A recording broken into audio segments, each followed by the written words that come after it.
Howdy. Hello, everybody. It won't be me talking about content. It'll be the panel. But I'm going to get things started down to my level. Going to be talking about content a little.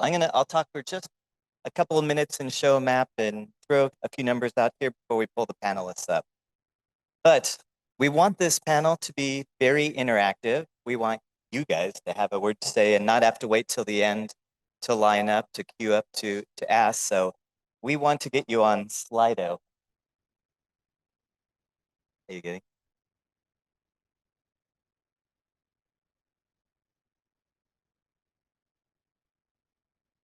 One moment, please. Trying something new, so yeah, get me off and get that. There we go. Okay, Slido, are you familiar with Slido? What we're gonna do, like I said, we want to be interactive, and this is a tool that you can use to interact, the audience can interact, okay? You can ask questions, and we'll have a little poll, but mostly it'll be for you to ask questions to us. So right now, if you can join by scanning this QR code, so phones out, scan.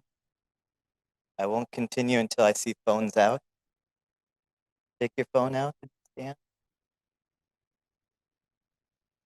Interactive. I don't see all of you doing it, a few.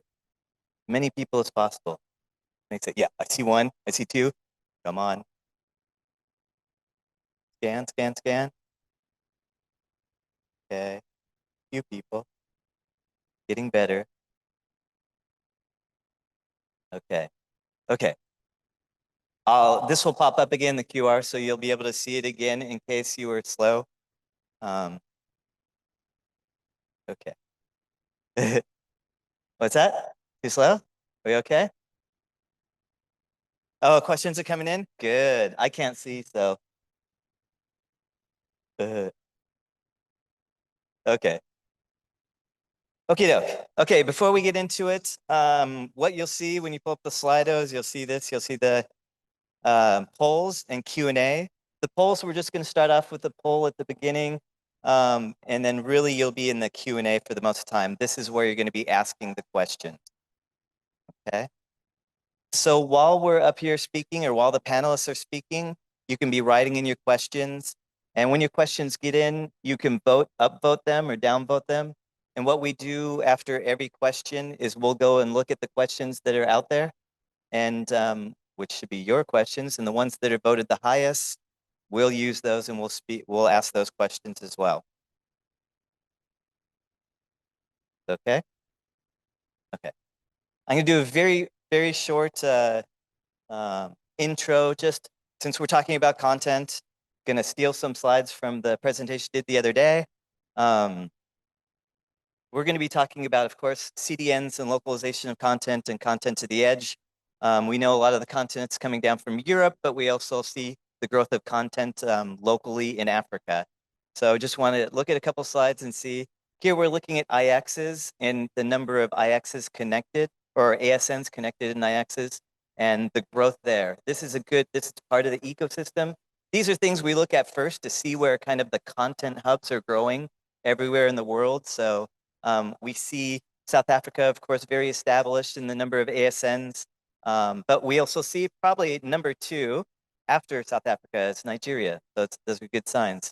And we also see good signs, like I was saying, with international bandwidth growth. The growth has been crazy, incredible, all over Africa, about 40%, which is the highest in the world. And remember that some of this is from Europe, but there's a lot more in sub-Saharan Africa. We see a lot of growth there. And in Nigeria, it's up to 10 or 9 terabits, which is triple of what it was 3 years ago. Okay, so we see a lot of growth. And then data centers, where is this content? We want content on the edge. We need the data centers. We need the data center growth in Africa. Talk a little bit about this. We're seeing a shift from most of the data centers being carrier data centers to we're seeing a lot more carrier neutral data centers, which you'll see the acronym CNC a little bit later, but we're looking at carrier neutral colocation or carrier neutral data centers.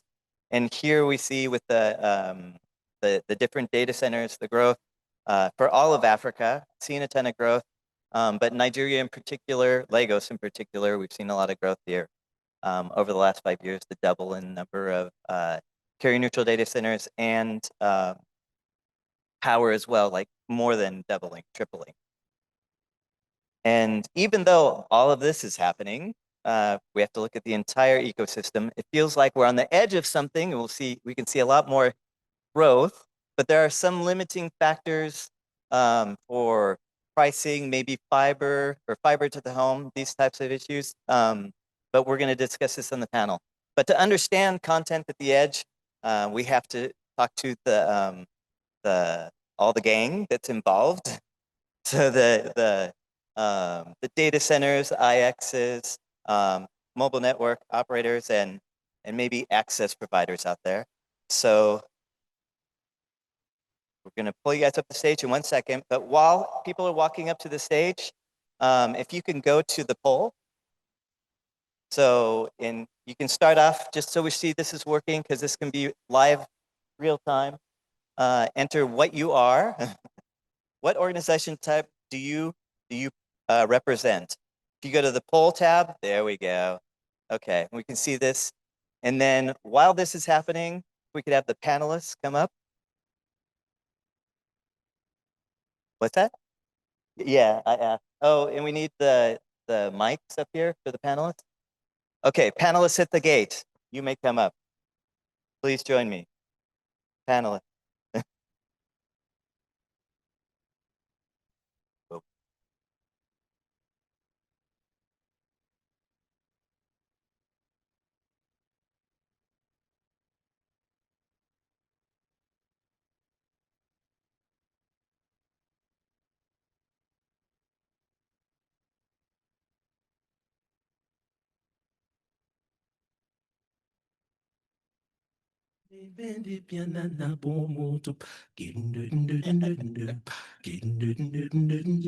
Oh yeah, yeah. Mulana nonge bale bendi piana na bomoto tombe mego mule ma bendi wala unkelitaka Mulana nonge bale bendi piana na bomoto Okay. Okay, here we go with the polls just to see who is out there still. Looks like a pretty good crowd. So we see.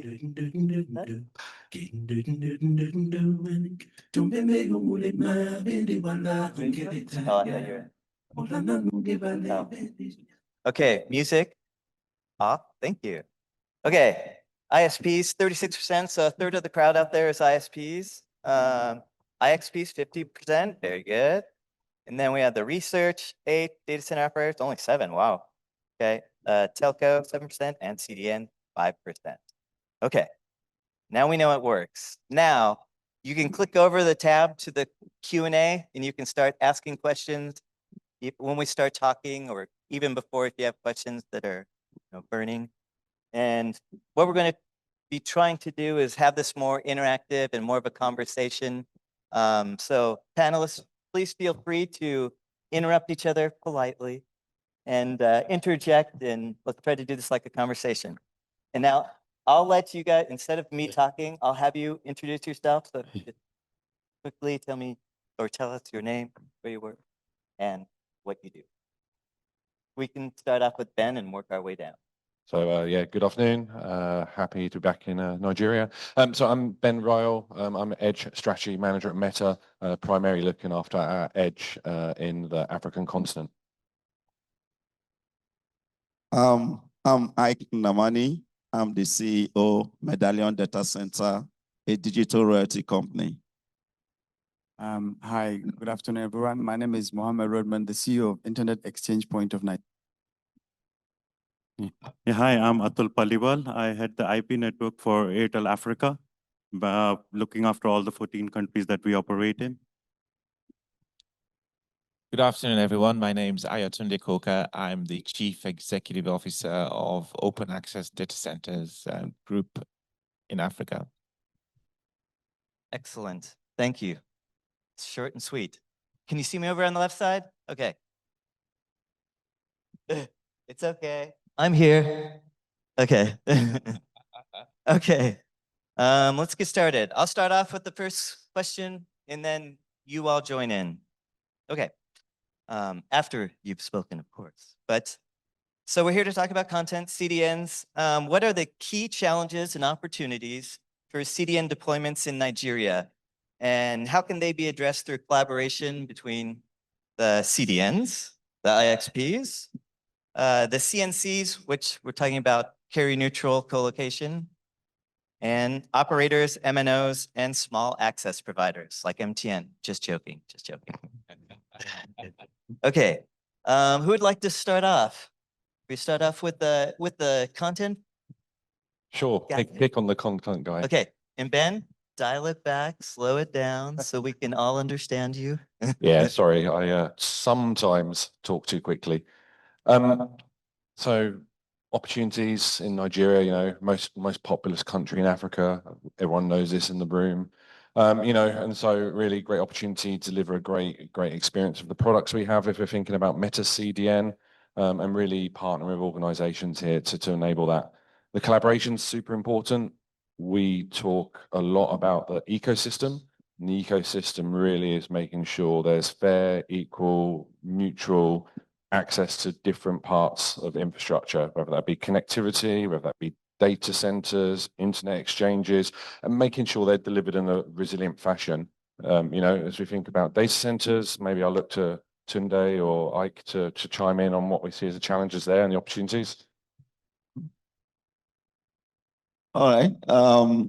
Yeah, I think the opportunity for CDN exists. I think from the opportunity standpoint, it's just in Nigeria in particular, the size of the population, the type or classification of the population. We have a very youthful population who are the people that basically create content, use content to a large scale.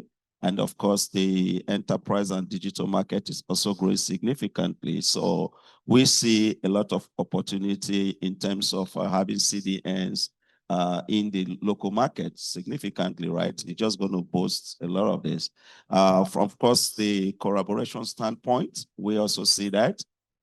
As we all know, whether it's the content developers, owners, or the access operators, ultimately, everybody have to meet in a data center, right? That is the meeting point, right? So, and that's where we come in, and that's why, as your earlier chat showed, there has been an increase in the number of data centers, as well as the IT load being implemented across data centers in the country. Yeah, I'll just build on that. Just a bit of a sort of perhaps philosophical sort of commercial approach in looking at the opportunity. I call Africa a sachet economy, mostly sort of across Africa, but particularly in a country like Nigeria. What I mean by that is this: people won't go out and buy a pint of milk or a liter of milk, right? They'll buy a little sachet. It's not very many people that earn a monthly salary. You're looking at point something % of the population, right? So like people in this room and so on. The people who earn weekly, the people who earn daily. What they earn today is to spend tomorrow. However, it doesn't mean they're poor. It's just the pattern of their earning and their spending. It's actually a significant opportunity as a target market. Why? If you would sell a liter of milk, let's say for X, and you break it down into 20 sachets, the 20 plus the cost of each sachet for what you get is probably twice the X, okay, at the end of the day. So you need to have a business model that allows you to tap into the sachet economy. And the way the MNOs do it is this: you just get your recharge, everything is online or USSD and so on, and you buy what you need as you need it. So you earn today to spend tomorrow, and that cycle continues, right? You buy what you need as and when you need it for the price it is, and they pay for that convenience. You also have the value-added services that play into that pattern, okay? So what's that got to do with CDNs? Well, actually, if you look at CDNs, the way CDNs would operate, the way you have consumption of cloud services through the underlying paying for the connectivity for capacity and stuff like that, people will pay and will set the cycle of payment and life into that. So there's a huge market opportunity for the underlying CDN aspect of the architecture to drive content and any sort of pattern of procurement habits to that community. And it's a huge amount of the population that also, I think the median age is something like 16 or 17. It's actually going down in terms of the scale age here. And they buy in real time, they sort of earn in real time. Markets, the way markets work, the way people will buy, the more you automate that, the more you tap into that sachet economy mindset, the better it is. The challenge, though, is connectivity. Okay. It's increasing, but the level of fiber cuts you get is really quite significant. So one day it's about 700 fiber cuts or something. In fact, that might be quite low. Okay. So if you serve content centrally, getting it out there becomes a challenge because of that. One example of the challenge, right? Okay. So you need to distribute it. Jump in, Ike. Sorry. Yeah. Great. After you, Muhammed. Okay. So, quick one. When we say CDNs, let me just clarify. Content delivery networks, right? Are content delivery networks for the content providers. Meta have their own, Google have the Google Global Content, Amazon have the Amazon Web Service, CloudFront. But then there are other ones that are not meant for public, like what is it called? Netflix Cash, where it's a subscription-based service, right? So based on my own experience at IXPN, we were trying to reach out to many of the content CDNs operators across the globe to bring them into the country as far back as 2007. What we heard from them is one is that their legal department do not allow them to be in Nigeria. Others are saying that there is no business case because of return of investment. If you put Netflix servers some few years back in Lagos, possibly you have very few subscribers because there is no available bandwidth. With the submarine cables landing in Lagos, now the traffic of Netflix is really, really huge. Immediately you move out of Lagos, we have Netflix in Abuja. The challenge now is how many subscribers of Netflix are in Abuja, even though you have a sheer size of number of people there, but the challenge is the subscribers. If you move to Kano, for example, where it has 3, 4, 5 million people in a city, but how many people are subscribers of Netflix because of the high cost? That is why he was saying such a thing. If the Netflix could come up with a business model of, say, weekly subscription, daily subscription, where individuals can now subscribe to that service, then it will make business case for the subscribers to subscribe, and then it makes sense for the CDN operator to have a presence in Kano. But there are CDN operators, for example, Disney Plus. We reached out to them. In fact, the service is not even available in Nigeria. So the challenge is that they don't even have any customer in Nigeria for them to be here. We also had a big CDN operator that is operating for the different services. One of them is, for example, Akamai. Their own is that they don't have customers that require the services in Nigeria, and that is a challenge. So, but for the ones that are even coming into Nigeria, one of the challenges we identified is the high cost of bandwidth. As of the time we wanted to bring one of them, I don't want to mention specifically, the cost of bandwidth is around $30 per Mbps. Meanwhile, they are getting it in Europe at $1 per Mbps. So it doesn't make any business case for them to be in Lagos, considering that it's a market that they don't have much customers. They just want to test the waters. So they were asking us for free co-location, and we had to talk to one of the facilities in Lagos that offered them a free co-location. We also had to discuss with another operator to give them a free transit, and that was what led them to be in Nigeria. But gradually they have seen the real benefits, and now they are trying to upscale that into a larger scale. Thank you. I think the good news on costs, and we definitely see that ourselves. When we entered this market, there was limited data centers, limited options, as the lovely data that the man to my left has showed.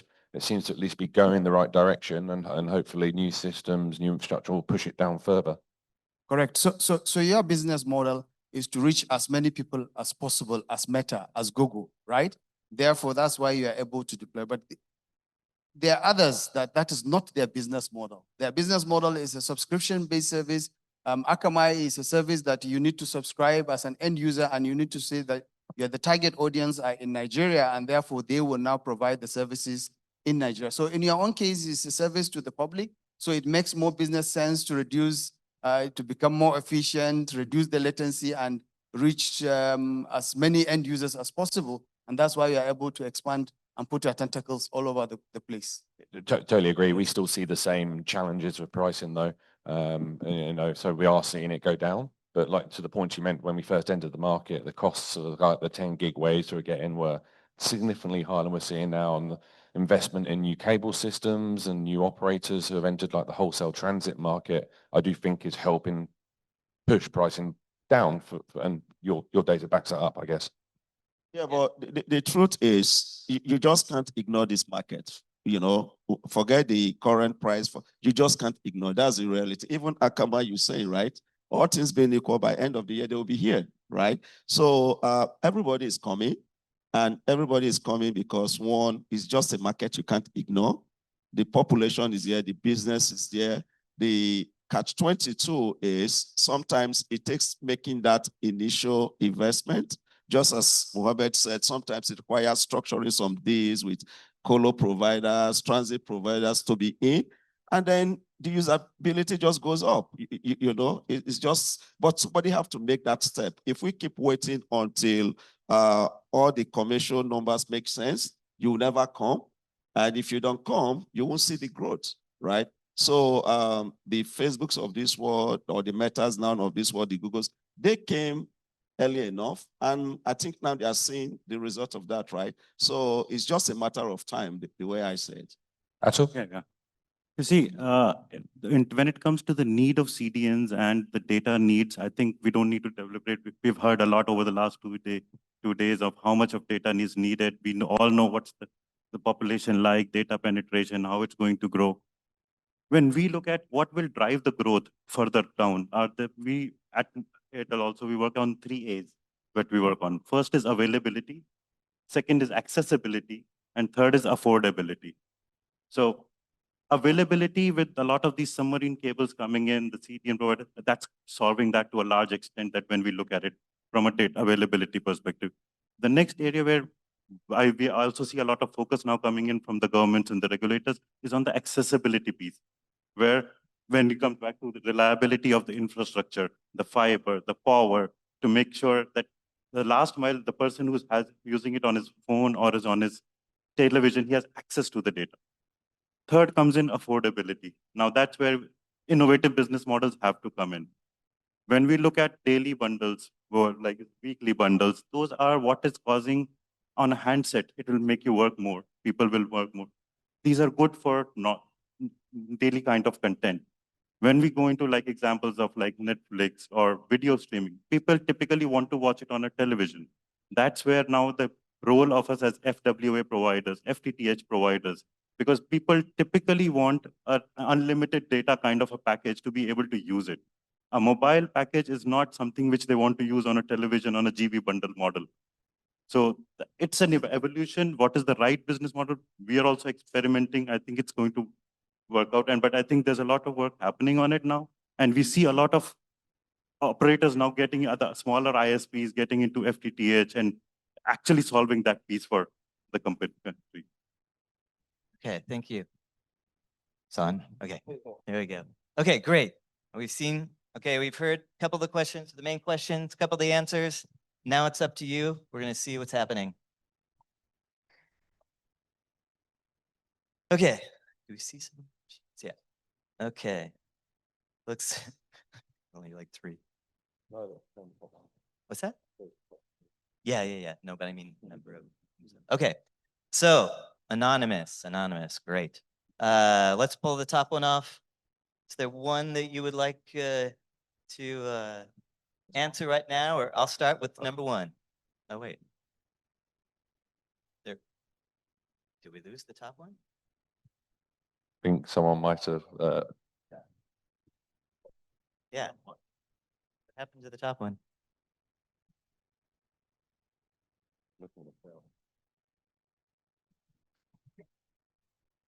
Michelle. Well, we'll start with the second one then. Oh, it's popping up. Here we go. Vote them up if you want to see. Okay, here we go. How about this one? How can smaller ISPs effectively benefit from CDN deployments beyond Lagos? Ooh, that's a good one. Who would like to start with that one? Let's start with Muhammad. Okay, so it's part of the things we really want to encourage is the growth of smaller internet service providers. We realize that Nigeria has a dearth of internet service providers where I mentioned, I think recently, I don't know, maybe it's with some people here, that 15 states, 40% of states in Nigeria do not have an internet service provider apart from the mobile network operators. So what we are trying to do as IXPN is identify any state that has 4 autonomous system numbers or more, which there are only around 7 states in Nigeria, to make sure that we are present in that state and to work with the content providers to see how they can interconnect with us, to also find ways to get these CDN operators to have presence there. So for example, in Abuja, when we were there, there was no single content service provider, but right now there are a few of them, including Meta, that are interconnected with us. The traffic has significantly increased. So for the opportunity is that IXPN is really trying to be in those locations where the internet service providers are, especially the smaller ones. And we try as much as possible to give them waivers, discounts to encourage them. And we're open to work with any of the CDN operators to have presence there. The only key challenge we have is the cache fill. The transmission capacity across Nigeria is extremely high. So if you have a Netflix cache in Kano, how do you feel that? You need 1 gigabit of transit. And that is really on the high side. And I think this is where governments need to get involved to see how we can work together. Thank you. Okay, one of the challenges is actually the ISPs having the financial leverage for the investment required in core infrastructure. So one of the things we've been doing here in Lagos, what we call open access Metro, one of the suppliers here, one of our divisions, is that we build the core fiber. It's open access, it's fiber to FTTX, okay? That now transforms the market because ISPs don't have to get the capital that's required for underlying expensive core infrastructure. They can actually differentiate through service offers to the customer base or to the businesses or to the SMEs, so on in Lagos, right? But our question then says, okay, how about that beyond Lagos? And I noticed that Muhammad also mentioned that what can the state governments, right? They do the right way. They're innovating by trying to provide better legislation around cost of right of way, having arrangements with companies that provide the underlying ducting to encourage other infrastructure provision. So ISPs can then ride on open infrastructure to the home, reach the customers and differentiate through a whole range of types of client service. That's starting to happen across various states around the country. And if that develops well, then it's going to open up a lot of ISPs actually leaving Lagos and deciding to go and operate in other states. It's, I think Lagos is a pioneer somewhat in that. You'll probably find other states like Abuja. I think Edo State tried to, did some partnerships as well.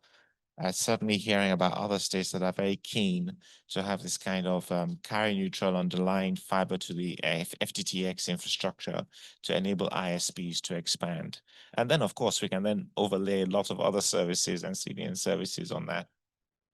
I guess to give a meta-specific answer to how smaller operators can work CDNs past Lagos, as Michelle kind of mentioned in the presentation we delivered before, we're extending and building a second POP in Port Harcourt, I'm told it's pronounced both ways. And really that's important for us because that's building a second ecosystem, internet ecosystem in Nigeria to bring diversity away from the Lagos and the landings in the Lekki area. We're also trying to deploy these IX deployed appliances like Muhammed touched on. Cash bill is a challenge for those, but we found a sustainable model that works for us having one of those deployed in Abuja. So for smaller networks who've only got that side of the country for their aggregation, we're able also to publicly peer over IXPN there as well. Okay, thank you. Maybe we should have got Salam up here to answer Netflix questions, but you can just write it in if you're still here, Salam. Just type it in and thumbs up, but we'll get to you in the end, okay? Okay, take one more question from here, maybe? We won't name names, like the top rated one right now is, why do companies like X not provision enough capacity to exchanges where they regularly max out backhaul in the East, making ecosystems worse? It's very pointed, but how about let's just say, provide maybe, yeah, okay, let's go with that tool. Yeah. Okay, capacity is something which we as operators typically tend to look at the utilization patterns and the past historical trends to project what will be our utilization going forward. We do tend to maintain these capacities as a principle below usage levels. Sometimes the growth is beyond what we have expected, and it does take time to upgrade. Or like I said, when you're looking at remote exchanges, there are transmission infrastructures where you have outages, where could you have temporary capacity crunches. There is no one concrete answer that we do this and it will solve it, but definitely it's one of the things which we work on as an agenda on to how to maximize it and build resilience in the network. So while I agree that at times we have congestion, but I don't think that's from design perspective, but that's more of an impact of a lot of things which happen around us. Some within control, some without control, but definitely there's an action happening to make sure that that doesn't happen. Not directly tied to Airtel, but one challenge we've seen is we actually buy quite a lot of metro and wave network capacity across Lagos, and we've just started looking at doing that to Port Harcourt. And the amount of paths we need to buy to achieve the availability we need is high, and in some places maybe, I don't know, there isn't actually enough paths we can buy, and maybe this applies to hit a reliable service. And actually having a service on is an achievement versus just being totally offline. I guess Tunde, from your wild hat, how do you find kind of running fiber in Nigeria? I talked about what one of the challenges, right? It's as the level of protection you need to get good reliability from one point to the other. You need sometimes 3 or 4 levels of protection. Okay, just because of the issues you do get with cuts in the infrastructure, so on, keeping the service up. I also say one of the opportunities, if for want of a better term, is the need to constantly innovate over these challenges. So, proven approaches don't always have to be the solution you find.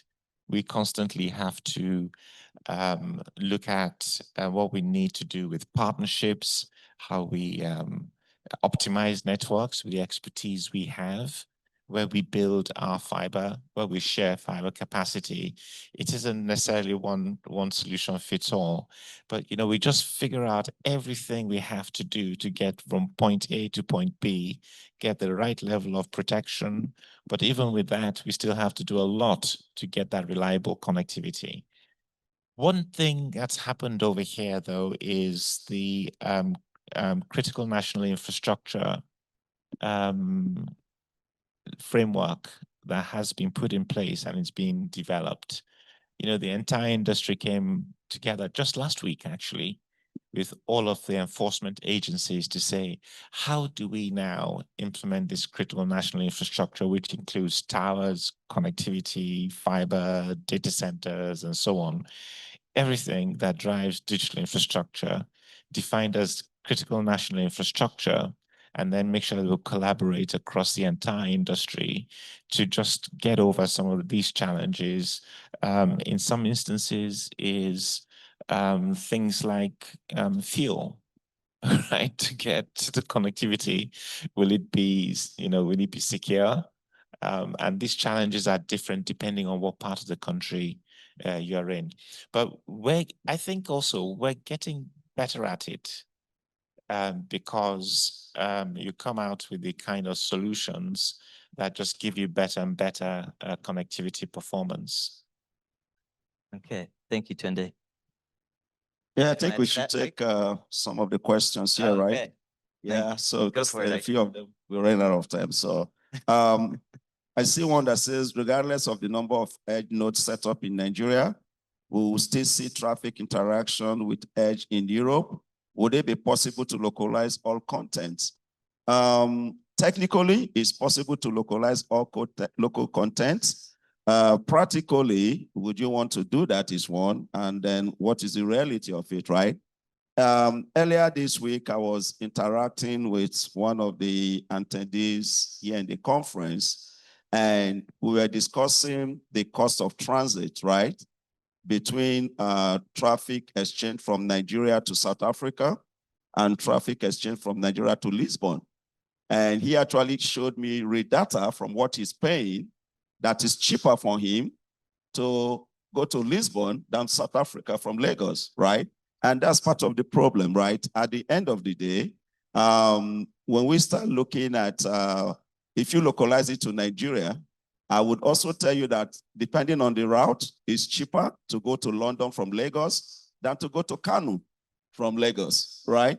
So these are some of the challenges that come in when you think of the cost of transit. That's really becoming a bigger challenge in terms of localization. The second one, obviously, is the use cases, right? But again, the internet exchange absorbed most of this problem, and that's why I always smile when I see Muhammed, right? He solved a lot of this problem. A lot of the content has truly been localized. More of it will be localized over time. We all know that it's beneficial to everybody. Of course, we have some policies coming up. Nigeria is currently working on the National Cloud Sovereignty Plan, which will literally make it a necessity to localize some of this infrastructure service, right? I know NIDA is working on that, but beyond all that policy, when it gets to practicality, we still have to be realistic about the commercial side of this. What is commercially viable and possible? And if we're not solving that, most of this will still be a challenge into the future. Right, and this is the idea. And I mean, this is what we've been tracking at Telegeography too, is just talking about content where it is. And of course, it's going to be a lot cheaper the closer the content is to the end user. So that's what we're shooting towards. And this is the problem, is that you have the demand and everything here, but you're still pulling content and you still don't have you have some cloud build out, in Africa now. So you have 7 cloud regions and 4 planned, but nothing in the works so that we see right away for Nigeria. Maybe in Nairobi, there are some announcements, but not for Nigeria yet. So we see this as a problem. So in the meantime, with IPT staying very high, you can have those caches, but it's expensive to build the caches. So But we are at Telegeography seeing traffic change as more content is localized, for example, in South Africa, but still we are seeing a shift from pipe import to local IPT local IPT. So we are seeing the movement, but it's very slow. And there's something holding us up. So Yeah. I see Tunde wants to Sure, talk about this. you talked to this at your presentation on Tuesday, right? About the percentage of data, the direction to Europe and vice versa. There's going to be a rebalance, and a few things will cause that rebalance. But like it or not, like Ike said, we live in a global data ecosystem, and that's the way it is. It's how you get that balance of what sits where and the efficiencies of the use and the cost of that data. We've gone live with a fabric here in Lagos that optimizes that on-ramp access to a whole range of cloud services. What our expectation is that we'll get insight into data that shows how much, what direction, what patterns, and everything. And that starts to give information also to those cloud services to show what that pattern is and how you get that balance, and perhaps, for want of a better term, a redress of the direction of data where it is, and get the optimum between what's actually localized. Local data has to be localized, 90%, 100% really. However, in this global data ecosystem that we have, how do we optimize what is reached out internationally on ramp and what is located locally as we get better data center, scaled up data center infrastructure that allows us to have more local zones or edge nodes and all that kind of stuff. All right, thank you. I think let's go on to the next, but we kind of answered the next question though. What's that? We got the top one. Oh, Okay, sorry. the top one there, I okay. just went back. I think is here. What steps have been taken towards this challenge in Nigeria, right? So yeah, in terms of CDN deployments, one is that if you look at the map that Patrick showed earlier, in terms of the footprints of the CDNs, you see Nigeria, Kenya, South Africa.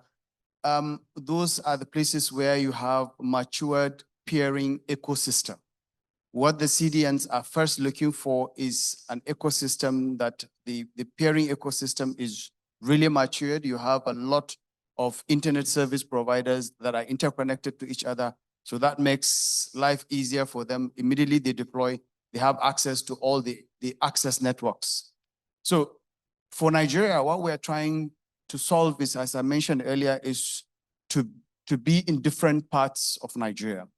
Nigeria is really huge. From Nigeria to Accra, Ghana, is less than 500 kilometers. But that is another country, two countries away, Ghana, right? But from Lagos to Borno, Maiduguri, is 1,500 kilometers. And there is need for CDN operators to understand that Nigeria is huge. Just deploying in Lagos alone does not solve the problem of latency. You have to be going inwards. And one of the problems he mentioned, it's the cost of transmission capacity in Nigeria. You can get transit in Lagos, 1 gigabit per second at 1 million naira, for example. But I was recently in Ibadan, which is 130 kilometers away. The cost of transmission capacity between Ibadan and Lagos is 2.5 million. So that is a major, major big problem. And what government is trying to solve is that over the years, they have different initiatives. Government has what is called Galaxy Backbone as a national company that is supposed to have fiber infrastructure across the entire nation. Unfortunately, they did not succeed on that. The next phase was, I think NCC started an initiative called Infracos for the different regions of Nigeria, and that did not solve the problem. This government have come up with a new initiative, the Bridge. They are trying to deploy 90,000 kilometers, the entire nation within a span of 2 years. and they're getting funding support from World Bank, I think Africa Development Bank and the rest to see how they can fund that. And I think the major problem is that transmission capacity. And if they're able to solve it, that would be fantastic for Nigeria. But unfortunately, my concern is the huge amount of fiber cuts he mentions. MTN last 2 weeks mentioned that they had 13,000 fiber cuts in 18 months. Averagely, they have 1 fiber cut an hour. That is 24 fiber cuts every single day. MTN is really huge. It's a massive company, is number one. The amount of resources they deploy in trying to resolve all these fiber issues is massive. So my worry with federal government is that how will they protect this huge infrastructure? MTN, by the way, has only around 25,000 kilometers. If there is an MTN person here, should please correct me if I'm wrong. The federal government is deploying 90,000 kilometers. That is 3 times that size. So you anticipate fiber cuts from 24 to 75 on a daily basis. Can government handle such problems? So I'm saying it here because maybe some government people are here, they can understand the scale of where they are going into. So if we're able to solve that, that would be fantastic for Nigeria. Thank you. Yeah, the amount of cuts, infrastructure challenges here still blow my mind after all the years I've been working on this market. I want to pick up one point you said where you talked about CDNs need to build past Lagos to improve latency, to improve performance. If you get further and deeper into the country, how does the access technology look? Maybe this is Atul I'm looking at here.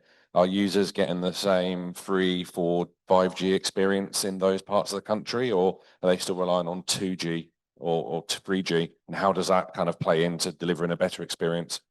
So going inward, honestly, most of the mobile network operators are not connected to us apart from Lagos. So, and in some remote locations, as you rightly said, is 2G, 3G. And that's why the big problem is finding ways to encourage community networks, smaller service providers to come up. As I said, 40% of Nigerian states out of the 36, 15 do not have an internet service provider, local internet service provider, apart from the mobile network operator. So their choices are really limited. And for you to use these CDNs to watch movies is on the television. You need high resolution, right? A mobile devices is a data bundle that you can easily exhaust. So I think government needs to find ways to encourage those smaller service providers, because the total autonomous system numbers in Nigeria is only 260. Meanwhile, you have over 140 million people online, and out of the 260 autonomous system numbers, roughly 45% of the ASN numbers are not active. You know, so that's a big problem, and I think we need to find a way to solve it. So it's a multidimensional problem that you have to find a multidimensional solution to the problem. Just a quick question, Mohammed, on that number, that ASNs that are not active, right? Is it down to the example of that issue I talked about around capital to deploy, to actually make them effectively active? Or are there other reasons why they're just not active? Yes, so around 70 of the autonomous system numbers are not owned by ISPs. They are owned by infrastructure companies, churches, and the rest. 24 of them are from higher educational institutions. And substantial part of the higher educational institutions are not active, even though they acquired the autonomous system number at a subsidized rate from Afrinic. They are not using it because, from my own experience, I'm sorry to say, sometimes they lack the technical skills, the technical capacity to deploy, because they need to deploy it in their entire campus network, the public IP resources they acquired, so that they can now use that to do a public hearing. But unfortunately, because they are getting their internet services mostly from the mobile network operators, because they are the ones that have extensive fiber networks across Nigeria, they are used to network address translation, NATing with the public address of the mobile network operators. That is what they are using. So it's technical skills We have tried to see how we can help some of them. In fact, the complexity is way, way high that we couldn't really assist. Some, as I said, like Eco Distribution Company in Lagos here, they have autonomous system number. The one in Ibadan, they have an autonomous system number, but they are not really using it. Someone maybe within the network acquired that. For most of the ISPs that have it, they are actually peering with us, but we identified around 15 to 20 of them that are out of where we are. So even though they want to peer with us, some of them from Ibadan, the cost of peering with us is more expensive than the cost of transit. So it doesn't make any business sense for an ISP in Ibadan, for example, to peer with us. They would rather go directly through their own internet service provider. Okay, I'm gonna jump in here. Okay, I have an interesting yeah, hypothesis. 20 to seconds, that and then we're question, gonna right? get through some more questions. I kind of think that they get those ASN numbers so they can attend AfPIF. No, that's not No. it. It's $2,000, Good by one. the way, to get one. Okay, let's do a couple more because the next two are kind of fun. Okay. When should we be expecting PlayStation CDN in Nigeria? We have a lot of gamers complaining of high latency while gaming in Nigeria. PlayStation. What do we expect? PlayStation. Anybody here that represent PlayStation? You should answer that. Okay, he can take that. Hi.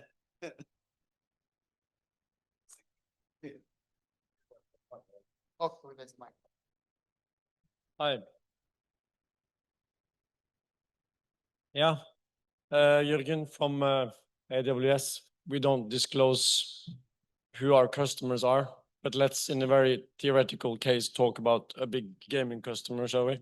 Theoretical. Most gaming customers use Amazon CDN CloudFront, and we are in Rack Center.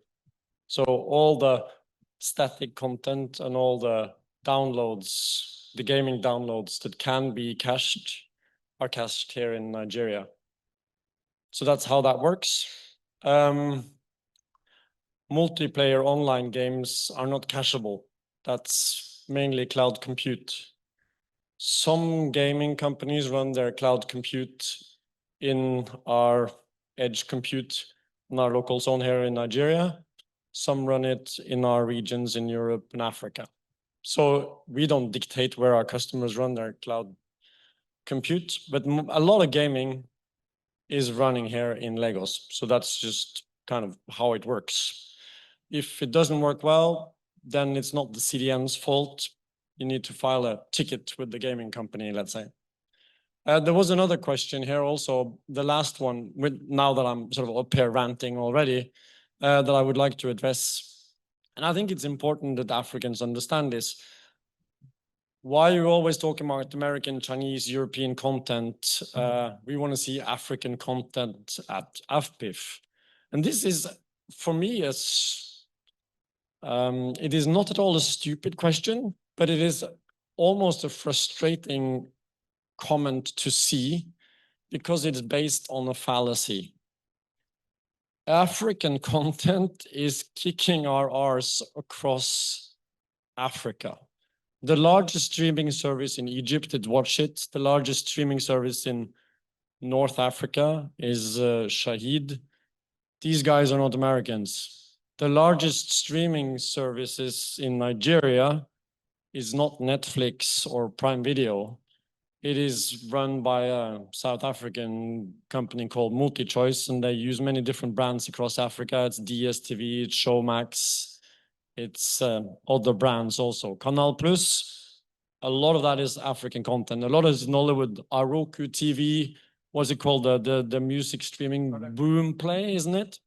And it's, I mean, the thing is these streaming services, they are African and they are doing really well and they understand African consumers much better than we do, but they don't have CDNs. So they buy CDN services from Amazon, from Akamai, and from other CDNs which have presence. So of course, it doesn't necessarily make sense for them. I don't think they should be buying or making CDNs because that's expensive and it's a race to the bottom.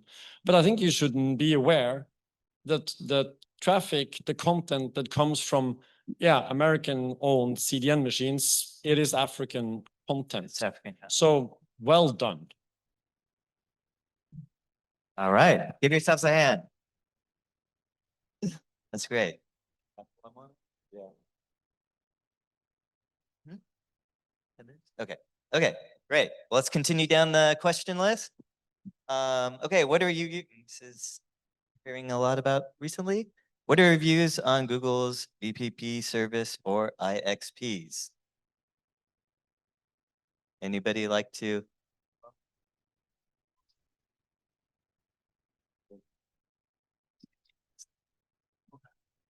Yeah, Google verified peering, yes, program is it's for Google to identify a service provider that what is it called, that it's getting good content and they have backup source. So when Google certify you as that, it means that you are pairing, they are pairing with Google either directly or indirectly through the exchange point, and they have multiple sources of Google content, and therefore that's why they give them the stamp of being verified. But I think that's a good initiative, but it's only meant for Google content. I think so, right? So it's not for general, what is it called, CDNs. I can't strictly comment on Google's. I don't know if anyone from Google's in the room and would like to comment. Yeah, I saw Diwali. Google? Yeah.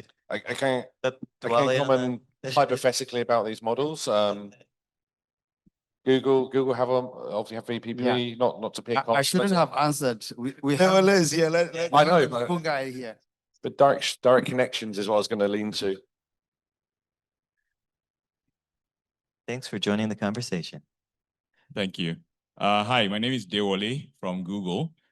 The VPP is not strictly a service. It's a badge, like Muhammad was saying, that this network operator offers what we think are reliable paths to connect to Google from which traffic can be served. So it's not strictly for internet service providers or internet exchange points. And what else can we clarify? So if someone has a VPP badge, it means there are multiple paths from their network to our network. Hope that helps. Thank you. Thank you. Yeah.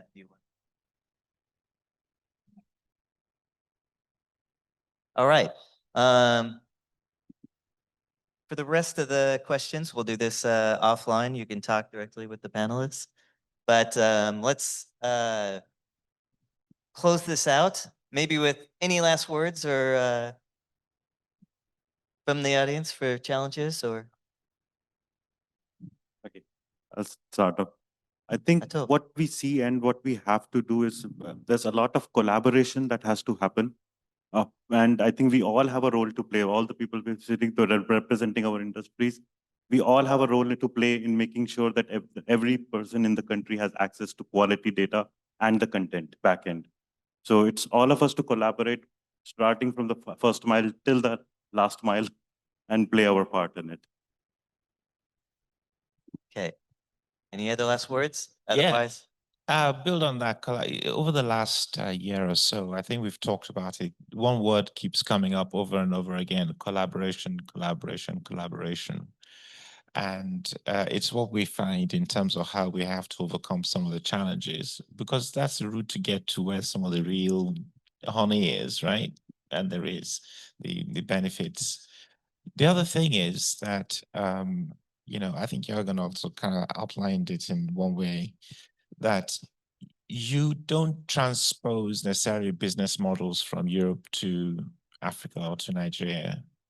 You unpick what will work and how to navigate all of the meanderings and so on to put in place what works here, the business model that works here. And as I said earlier on, that can tap into that sachet economy with the idiosyncrasies that we have here. And the benefits are high. all right, thank you. Okay. And the audience too, you can enter in your single word takeaways for today's panel discussion or this post lunch and add to the board. And in the meantime, Muhammad. So collaboration is the key. And for us to have collaboration, we have to have a long-term vision, not the short term. In Africa, we usually always have a short-term vision. So I think we need to look at the long term, even for the CDN operators, for the content operators, to see that there is a huge potential in Africa with the growing population. And I think they should look at the long term and invest in Nigeria. And for the local ISPs, the telecommunication companies, data centers, we should find a way to collaborate for the long term and for the win-win for all. Thank you. And just to add to that, the reality, especially on the data center side where we are playing, companies, global companies are interested in putting the necessary infrastructure. Over the next 3 years, massive data center infrastructure will be on ground. But we are doing this investment with the expectation that the users will come, right? The contents will come, right? So it's going to be a different conversation if in 3 years the infrastructure is here and it's not being used. So I want to send this out there that please, the hyperscalers and the rest of you, bring your content here because the infrastructure is coming. All right, thank you. Mine's, I guess, really simple, and I think we said it about opportunity and impact. Like, you know, so love working on the continent, love working in the country. The opportunities, like a lot of things haven't been done yet. You look at developed markets and they're well paired, and you know, and you can turn up and pick. Here, we're working with operators, working with partners to build new things to deliver the best experience and deliver the most impact. Okay, thank you very much. And look, collaboration, I guess that's the winner.